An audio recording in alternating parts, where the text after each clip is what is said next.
Bismillahirrahmanirrahim. Hai semua Sobat Ngulik dimanapun kalian berada. Bagaimana kabar Sobat Ngulik semua? Semoga dalam keadaan sehat dan masih semangat menjalani aktivitas. Kembali lagi dengan Ngopi Podcast, ngobrol penuh inspirasi bersama aku, Kirir Tantawi, dan teman aku, Risa Ratu Wahyuni, mahasiswa manajemen Angkatan 59 ITB University. Nah, di episode kali ini kita bakalan bongkar fakta, berbagi cerita, dan pastinya ngobrol penuh inspirasi mengenai pengembangan karir. Menarik banget bukan? Oke, seperti nama podcast kita yaitu Ngopi alias Ngobrol Penuh Inspirasi. Tentunya bakal ada seseorang yang menginspirasi nih buat sobat ngulik semua. Penasaran nggak siapa? Nah, daripada nunggu lama-lama, yuk langsung kita spill aja tamu kita yang spesial banget dan gak kalah menarik dari episode-episode sebelumnya. Beliau merupakan seorang kepala bagian TU dan kepegawaian Komisi Yudisial yaitu RR Diana Chandra Hapsari. Halo Bu Diana, gimana kabarnya hari ini Bu? Halo, Mbak Risa, Pak Sidi, selamat malam. Alhamdulillah kabar baik. Alhamdulillah Ibu. Kira-kira udah siap belum nih buat sharing-sharing bareng aku dan sobat ngulik lainnya? Ya, siap-siap.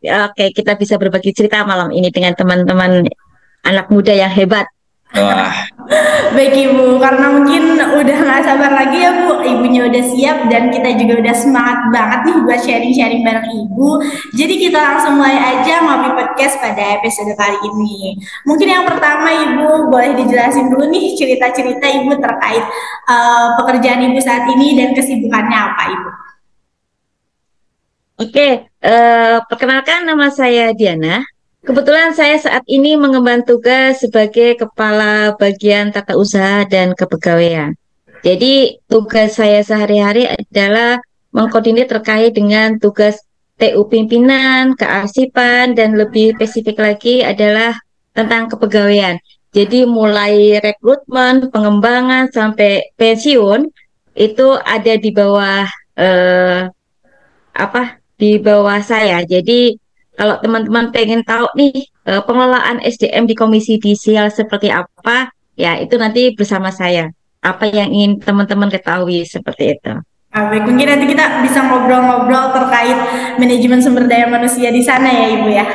Boleh. Dengan senang hati. oke. Mungkin bisa diceritain Bu tujuan karir Ibu itu seperti apa sih dan bagaimana cara Ibu memperoleh tujuan karir tersebut Ibu? Mungkin tujuan karir kalau untuk di swasta sama di ASN itu berbeda ya.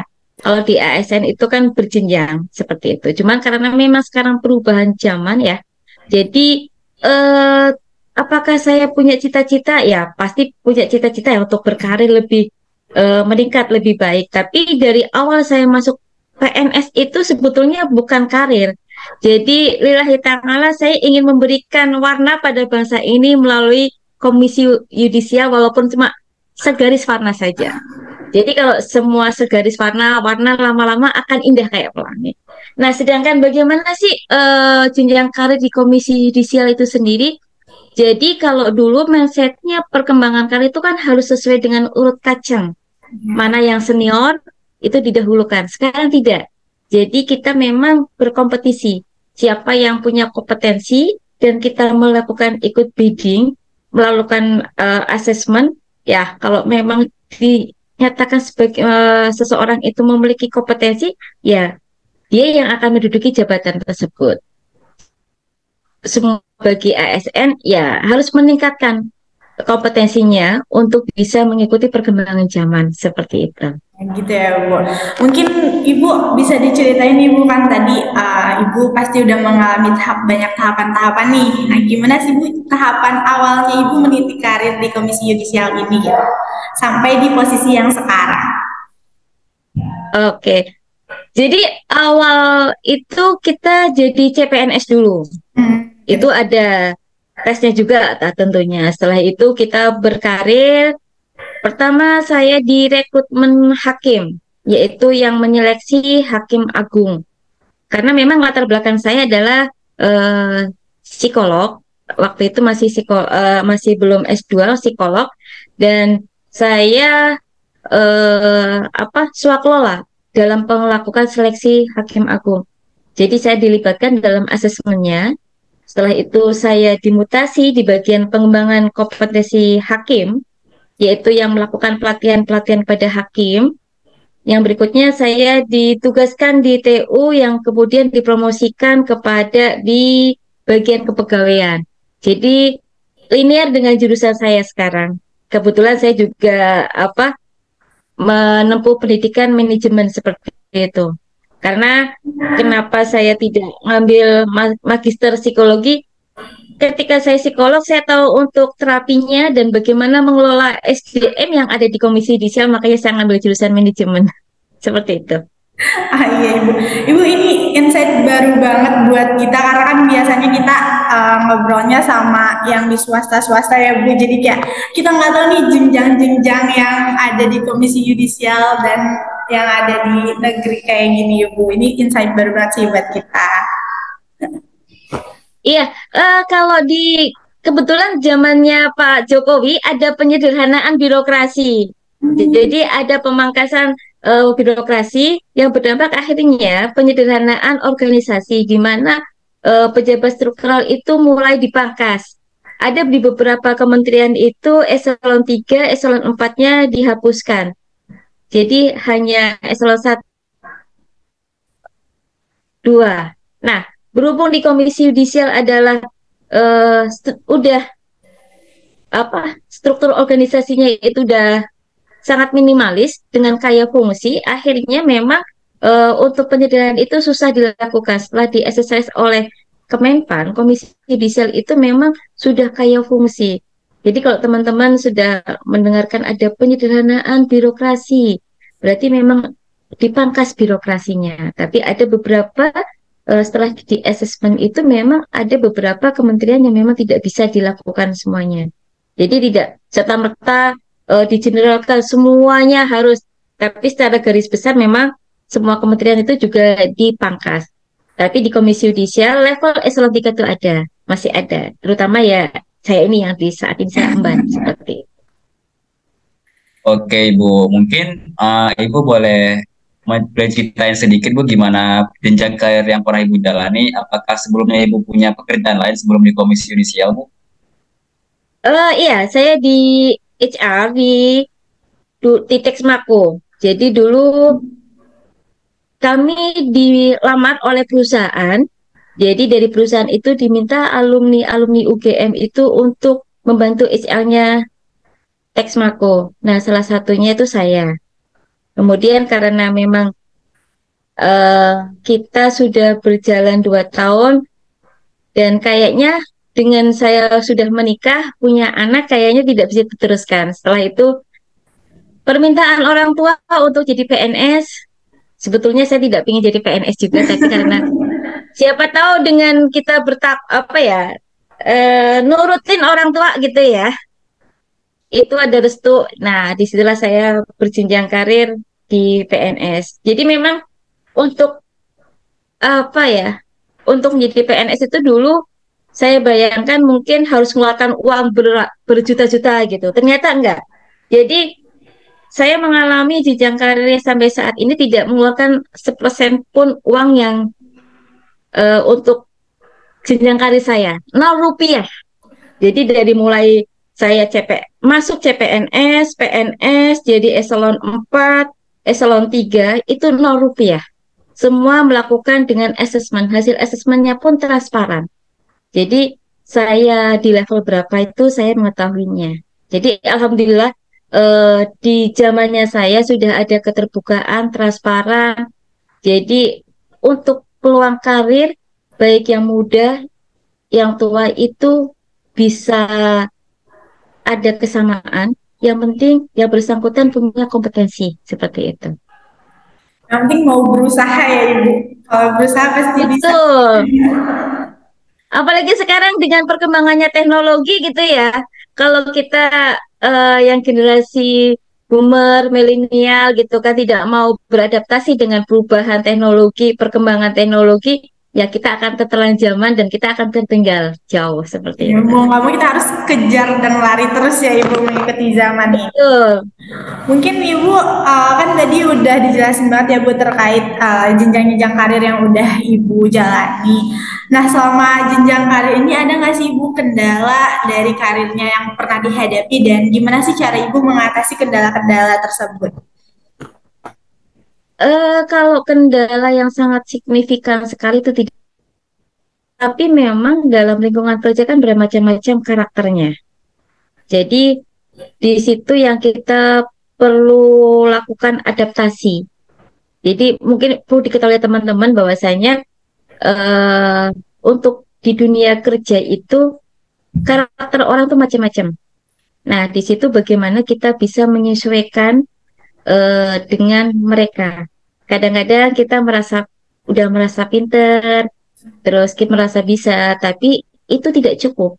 Tapi bagaimana kita mengkomunikasikan dengan lingkungan sekitar, dengan teman sejawat, dengan atasan, itu penting sekali. Jadi yang dibutuhkan adalah hanya kecerdasan, tapi memiliki attitude yang baik juga. Terus memiliki kemampuan komunikasi yang baik juga. Karena eh, dengan banyak karakter itulah yang kita butuh effort yang besar di situ. Bagaimana kita mendelivery ide-ide kita itu bisa diterima oleh rekan kerja kita, atasan kita. Kadang kita tidak bisa memaksa, harus sesuai dengan keinginan kita. Kita harus bisa menyesuaikan talik ulurnya seperti apa. Nah, di situ tuh effort yang besar menurut saya. Karena untuk menyampaikan itu tidak mudah. Kalaupun dengan karakter yang mungkin A, B, C, D, E, F, G gitu kan. Nah, kita harus bisa menyesuaikan. Kalau sama si A, kita harus seperti apa, sama si B seperti apa. Nah, itulah yang perlu keluasan. Kita mengalir tanpa harus hanyut, itu yang butuh effort yang besar di situ. Tahan mental yang jelas itu. Jangan baper. Mental nomor satu ya Ibu ya. Betul. Kalau dalam kehidupan itu kan pasti ada apa ya? Ekspektasi itu tidak sesuai dengan Iya, itu kenyataan. betul betul sekali Itu itu, yang Bu. itu yang anak generasi muda itu sekarang itu yang kadang-kadang perlu gembelengan biar tidak patah semangat. Kadang harusnya ini, bagaimana nggak harusnya gitu. Untuk menyikapinya itulah yang harus mentalnya. Wah, Ibu penuh insight banget nih Ibu. Mungkin bisa dilanjut dia. Mungkin kan Ya, Ibu tadi udah mention sedikit ya tentang pendidikan Ibu di psikologi. Boleh nggak sih Ibu jabarkan lebih luas, lebih dalam itu pendidikan dan pelatihan yang pernah Ibu jalani untuk menunjang karir Ibu saat ini? iya. Dulu saya mikir komisi yudisial orang hukum ya, harus Iya, orang Iya Ibu hukum benar, iya semuanya. betul. Saya juga berpikir seperti itu. Karena kan karena kan itu si perilaku hakim. Iya. Iya, Perilaku hakim itu kan terkait dengan eh, apa ya, etika. Ternyata dibutuhkan juga orang psikologi di situ. Waktu itu, oh ternyata kita dibutuhkan ya waktu kita melakukan asesmen. Jadi ada asesmen yang kita berkolaborasi dengan pihak ketiga dan kita menjabarkan sebetulnya perilaku hakim itu harusnya seperti apa supaya bisa diukur. Itu relevansinya dengan jurusan saya psikologi. Kemudian ketika saya menjabat sebagai pejabat struktural, saya harus bisa memanage nih anak buahnya untuk sesuai tujuan organisasi seperti apa. Nah, di situ saya mengembangkan pendidikan saya dengan mengambil magister manajemen seperti itu.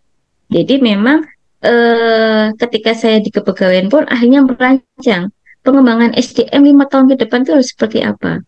Kita harus menyiapkan SDM yang bagaimana sampai 5 tahun ke depan program-programnya apa saja, skill yang harus dimiliki pegawai itu seperti apa. Itu sudah ada di Komisi Yudisial. Jadi masing-masing sudah di assessment, gap-nya di mana, terus harus melakukan pengembangan apa, itu juga ada. oke. Berarti antara psikologi dengan SDM itu masih ada korelasi yang besar juga ya, Bu? Gitu. Betul. Jadi Hmm. alhamdulillahnya latar belakang saya psikologi ya. Jadi karakter orang macam-macam itu sangat berpengaruh saya menyikapinya. Bahkan ketika seseorang itu mengalami apa ya, stres yang sangat amat sangat, itu kami bisa memahaminya. Itu sangat linear lah sama jenjang karir saya saat Iya. ini.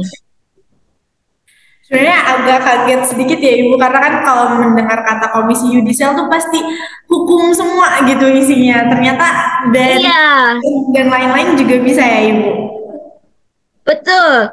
Jadi sebetulnya kalau untuk teknis bisa lah ya hukum ya. Tapi ternyata untuk pengelolaan orang-orang hukum itu dibutuhkan orang manajemen juga, dibutuhkan orang psikologi juga. Terkait dengan pembiayaan butuh orang ekonomi juga. Terkait dengan hubungan antar lembaga juga dibutuhkan jurusan-jurusan yang lainnya seperti itu. Jadi Oh, mungkin berarti dia nggak hanya terus-menerus tentang hukum gitu ya, Bu? Tapi tetap Betul, membutuhkan. Oh, betul sekali. di komisi yudisial ini juga membuka sekali ya Bu untuk jurusan-jurusan lain yang memang bisa menunjang keberlangsungan komisi yudisial ini gitu ya Bu. Betul. Jadi sebetulnya kita tidak perlu mengotak-kotakkan sebuah keilmuan, tapi yang jelas semua ilmu itu bisa berkontribusi.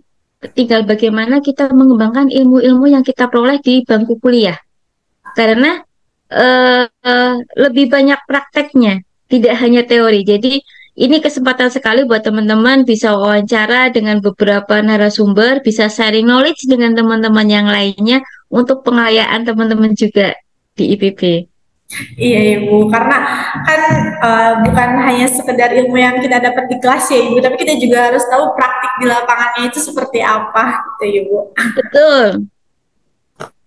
Oke, mungkin selanjutnya Ibu nih sedikit kepo juga terkait komisi yudisial. Apakah di sana ada beasiswa untuk para pekerja Ibu, beasiswa yang diperoleh gitu untuk para pekerja di sana? Iya, di Komisi Yudisial juga ada program pengembangan SDM yang formal maupun non formal. Jadi yang formal itu terkait dengan beasiswa. Tiap tahunnya kita mengirimkan pegawainya untuk mengenyam pendidikan formal. Jadi ada proses seleksinya juga. Nanti teman-teman yang lolos seleksi itu bisa memilih perguruan tinggi. Nanti ngambil jurusannya adalah sesuai yang ditawarkan. Jadi kita open, diumumkan ke semua pegawai bahwasanya tahun ini, umpamanya tahun ini jurusan hukum 2, jurusan non hukum 1 untuk S2, sedangkan untuk S3 kita buka 2 seperti itu. Nanti jurusannya apa juga disebutkan. Nanti di situ dilakukan seleksi dan nanti teman-teman bisa mendaftar di perguruan tinggi yang sudah bekerjasama dengan komisi yudisial seperti itu. Menarik banget nih Ibu, komisi yudisial ini. kalau dari Ibu sendiri pernah nggak Bu dapat beasiswanya gitu? Kalau saya belum pernah, apalagi sekarang saya sudah expired untuk mendapatkan beasiswa. Wah, Ada batasan Karena usia ya usianya Ibu. sudah tidak memenuhi syarat, tidak berlebih gitu. Gitu. tapi insya Allah skillnya juga tetap mumpuni ya Bu ya, nggak bakal kalah-kalah juga. Ibu Saya luar sendiri biasa nanti kalau sekali. untuk S3. Oke Bu, mungkin boleh Ibu ceritain pengalaman Ibu yang pengalaman mengenai promosi ataupun pemindahan karir dan kriteria apa saja yang menyebabkan terjadinya promosi ataupun pemindahan karir tersebut Ibu.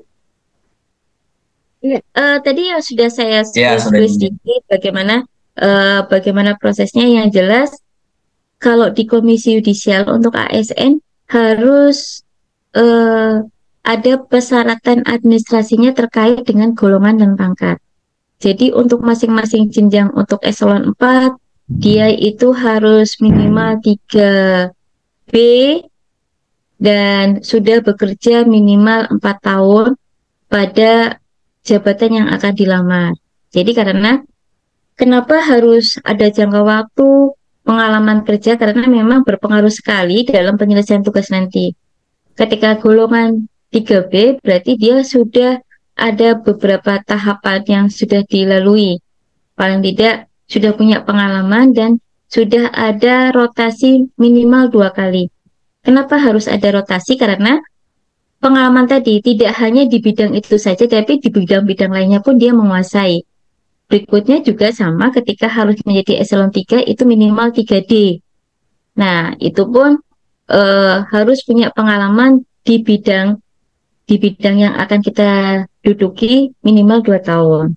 Sedangkan untuk eselon 2 itu minimal 4B. Nah, itu harus persyaratan administrasi itu harus terpenuhi dulu. Setelah itu, kita ada seleksi kompetensi. Seleksi kompetensi itu berarti kita harus bisa menjabarkan, harus bisa menjelaskan sebetulnya apa yang akan kita lakukan ketika kita menduduki jabatan tersebut. Kita sudah bisa memetakan permasalahan-permasalahan yang ada, terus bisa menggambarkan solusi apa yang akan kita lakukan. Target-targetnya itu kira-kira bisa diselesaikan berapa waktu yang dibutuhkan. Setelah itu, kita dilakukan asesmen untuk mengetahui kemampuan manajerialnya. Biasanya assessment center. Di situ tuh ada nanti wawancara, FGD, dan psikotes. Nah, di situ nanti kita ada simulasikan role play dalam situasi diskusi. Di situ akan ketahuan jiwa kepemimpinannya, apakah itu dominan atau bisa solutif atau seperti apa. Nah, setelah itu baru wawancara. Kita bisa mempresentasikan apa konsep-konsep kita ketika akan menduduki jabatan tersebut. Jadi memang ada beberapa tahapannya dan levelnya masing-masing, soalnya juga akan berbeda dengan masing-masing jabatan seperti itu. Enaknya di situ. Kalau dulu kan main tunjuk nih kalau mau di ASN, yang penting udah senior, terus dekat dengan pimpinan. Sekarang nggak bisa seperti itu lagi. Karena memang harus ada tahapan-tahapan seleksi yang harus kita lalui. Panjang banget ya Ibu, ternyata seleksinya sampai di tahap yang tinggi itu Ibu. Betul. Mungkin aku mau nanya ini Ibu kan udah mention tadi bahwasannya Ibu pernah bekerja 2 tahun di perusahaan swasta ya. Nah, Betul. menurut Ibu ini ada nggak sih perbedaan pengelolaan sumber daya manusia dari perusahaan swasta dan di ASN ini, Bu? Iya, kalau awal-awal dulu itu budaya kerjanya yang berbeda. Kalau di swasta itu lebih kaku ya, lebih bukan kaku, mesti lebih strict. Harus ini, harus ini, harus ini. Sedangkan di Komisi Yudisial itu sedikit berbeda. Dulu saya sempat shock juga ketika memang masuk ke dunia ASN. Tapi setelah seiringnya bertransformasi, akhirnya PNS itu juga akhirnya kita kelola seperti swasta untuk perhitungan tunjangan kinerjanya, terkait penilaian kinerjanya, udah mirip dengan swasta. Dan terkait kedisiplinannya, pemotongan tunjangan itu sama dengan swasta sekarang. Bahkan untuk pemutusan hubungan kerja, kita itu dulu kan susah ya mengeluarkan PNS untuk dipecat gitu ya. Ya, Ibu. Sekarang kalau memang sudah ada kedisiplinan kehadiran, ada akumulasinya ya, akhirnya bisa diperiksa dan dipecat juga. Seperti itu. Lebih tegas sekarang. Udah lebih siap banget ya Ibu sekarang, lebih terstruktur gitu ya Bu istilahnya. Betul. Jadi kalau yang bandel-bandel cepat dihilangkan. Ya, bisa cepat pergantian dengan yang baru gitu ya Bu. Jadi membuka kesempatan juga. Oke, mungkin Ibu karena keterbatasan waktu nih Ibu, mungkin obrolan kita dicukupkan sampai sini saja, dan aku juga izin mau kasih closing dulu nih buat sahabat Ngulik semua, boleh ya Ibu? Iya. Oke, Sobat Ngulik, nggak kerasa nih udah lumayan lama kita ngobrol-ngobrol sama Ibu Diana. Kita juga udah dapat banyak ilmunya dan insight baru, khususnya buat aku sendiri, karena Komisi Yudisial ini merupakan suatu hal yang baru ya Ibu, karena biasanya kita kalau wawancara itu pihak-pihak swasta gitu Ibu, bukan pihak ASN, dan ini tuh beneran insight baru banget nih buat kita, dari mulai tadi tujuan karirnya ibu, persiapan, kendala, sampai cerita pengalaman karir ibu di komisi yudisial ini. Dan mungkin banyak lagi yang udah ibu share ke kita dan sobat ngulik semua. Terakhir nih ibu, ada nggak sih pesan motivasi ataupun saran nih bagi kita yang mungkin pengen meneruskan jenjang karir ke komisi yudisial juga, mungkin bisa sampai di tahap ibu seperti ini. Ada nggak ibu pesan motivasi ataupun saran untuk mahasiswa di seluruh Indonesia ini? Ada moto saya yang saya pegang sekarang adalah hidup itu sederhana, yang membuat rumit hanya logika abstrak manusia. Jadi semua itu bisa kita jalani kalau kita mau. Tidak usah banyak berpikir, jalani saja. Coba dulu saja ya ibu, kan urusan berhasil atau tidak itu gimana nanti ya ibu. Oke. Oke, terima kasih Bu Diana. Sebelumnya aku ucapin beribu terima kasih Bu karena udah ngeluangin waktunya semalam ini jam 9 malam, mungkin waktu Ibu istirahat. Dan terima kasih juga udah mau sharing di episode kali ini dengan topik pengembangan karir. Ya, sama-sama Mbak Arisa, Mas Idir, senang bisa membantu teman-teman mahasiswa.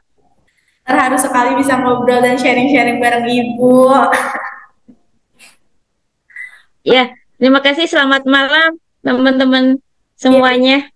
Dan mungkin aku mau ngingetin dulu nih ibu buat sobat ngulik semua, jangan lupa buat follow dan dengerin podcast kita di Future Star IPB di Spotify yang berisi banyak inspirasi dan juga manfaat. Tapi bagi sobat ngulik yang nggak punya Spotify, jangan berkecil hati dulu nih, karena sobat ngulik juga bisa nonton Ngopi Podcast di YouTube Center of Management. Dan pastinya jangan lupa untuk like, comment, and subscribe. Aku Risa Ratu Wahyuni dan temanku Idir Tantawi, mahasiswa manajemen IPB University, pamit undur diri dan see you in the next podcast. Dadah. Terima kasih untuk sobat ngulik yang udah ngedengerin Ngopi Podcast kali ini, dan jangan lupa untuk tetap stay tune di ngobrol penuh inspirasi selanjutnya. Bye bye.